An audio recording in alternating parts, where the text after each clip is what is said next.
dunida waxaa jira xayawaano halis badan kuwaas oo waqtiyada qaar si lama filaan ah ugu kulmi kartaan waddo ama goobo kale.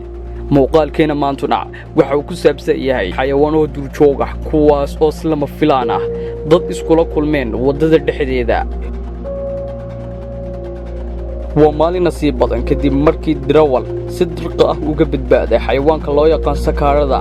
baabuurka oo waqtigaas xawaaro sare ku soconayay ayaa darawalka gaadhiga si kadis ah waddada dhexdeeda uga soo baxday sakaaradaasi. wuxuu si lama filaan ah u joojiyay baabuurkii, taas oo sababtay in sakaaradaasi ay dirqi ku badbaado.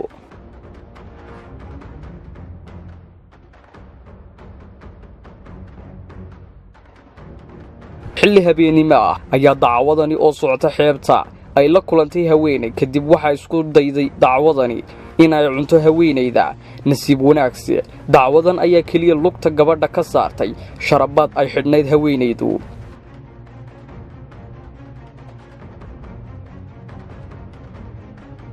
badanaa carruurteena waxaynu ku ababinnaa oonu ku tababarnaa xilliyada waddooyinka la socdo ama laga tallaabayo in la iska eego dhinacyada si aad u aragto in baabuur waddada socdaan iyo in kale. haddaba markani xaalku waa uu ka duwan yahay. xayawaanka loo yaqaan butida ayaa iyada oo wadata carruurteeda ka gudubtay waddo aad u mashquul badan, iyada oo qaabka bani'aadamka oo kale isaga eegaysa in baabuur waddada ku soo jiraan. kadibna intay hareeraha waddada iska eegtay ayay iyadii carruurteeduba ka gudbeen waddada, balse mid ka mid a carruurtay wadatay xayawaankan ayaa habsaamay iyadoo ku sigatay in ay jiidhaan baabuuri.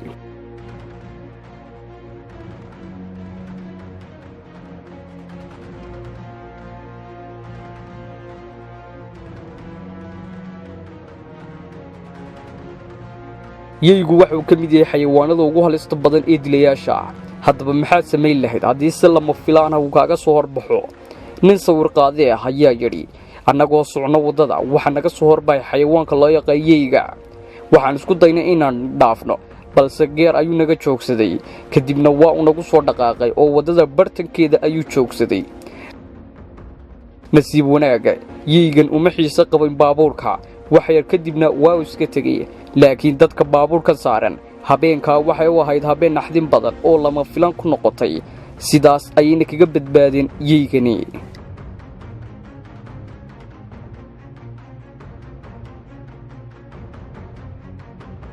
ninkani boolis taraafiga ahi isagoo ku jira shaqo maalmeedkiisii caadiga ahaa, xilli habeennimo ahna hubinayay kaadhka nin gaadhi watay. waxaa si lama filaan ah uu maqlay cod. waxa uu eegay hareerihiisa.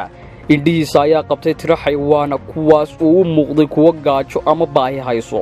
oo u soo ordaya xaggiisa. waxa uu bilaabay inuu degdeg u koro baabuurkii markii hore uu hubinayay. si dirqi ahna waa uu kaga badbaaday xayawaanaadkani tirada badan oo ah mid dila ah. muuqaalkanna waa mid ay qabatay kaamarooyinka lagu dhejiyo waddooyinka hareeraheeda, waxayna dhacdada ka dhacday ruusiya.